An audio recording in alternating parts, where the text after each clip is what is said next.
Rasulullah bersabda, semua perbuatan tergantung niatnya, dan balasan bagi tiap-tiap orang tergantung apa yang diniatkan. Barang siapa niat hijrahnya karena dunia yang ingin digapainya, atau karena seorang perempuan yang ingin dinikahinya, maka hijrahnya adalah kepada apa dia diniatkan.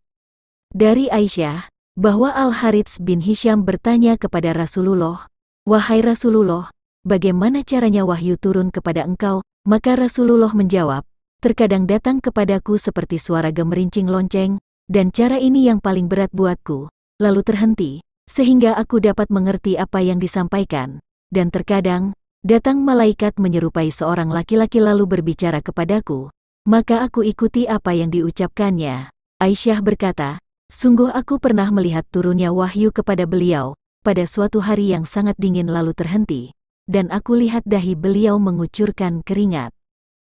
Dari Aisyah dia berkata, permulaan wahyu yang datang kepada Rasulullah adalah dengan mimpi yang benar dalam tidur, dan tidaklah beliau bermimpi, kecuali datang seperti cahaya subuh.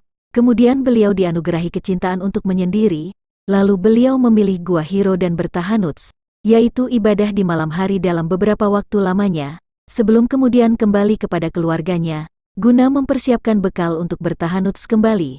Kemudian beliau menemui Khadijah mempersiapkan bekal, sampai akhirnya datang Al-Haq saat beliau di Gua Hiro. Malaikat datang seraya berkata, "Bacalah." Beliau menjawab, "Aku tidak bisa baca." Nabi menjelaskan, maka malaikat itu memegangku dan memelukku sangat kuat, kemudian melepaskanku dan berkata lagi, "Bacalah." Beliau menjawab, "Aku tidak bisa baca."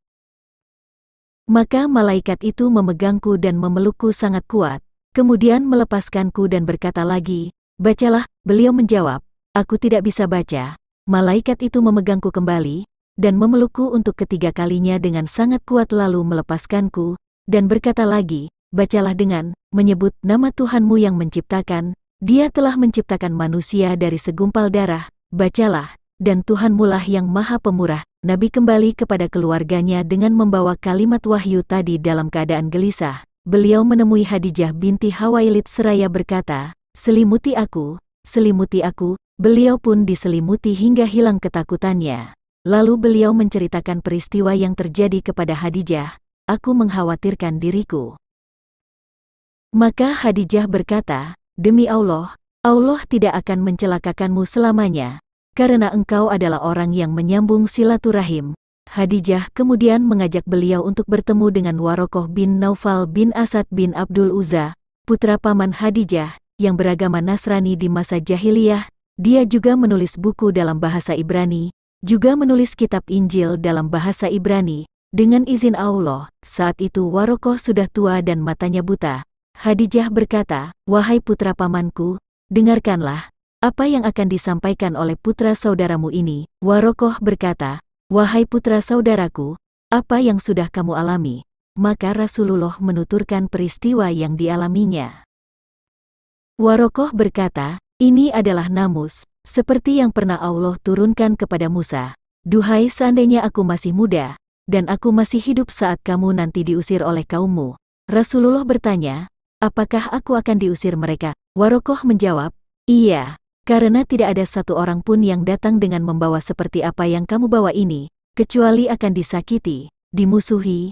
Seandainya aku ada saat kejadian itu, pasti aku akan menolongmu dengan sekemampuanku." Warokoh tidak mengalami peristiwa yang diyakininya tersebut, karena lebih dahulu meninggal dunia pada masa fatroh, kekosongan, wahyu.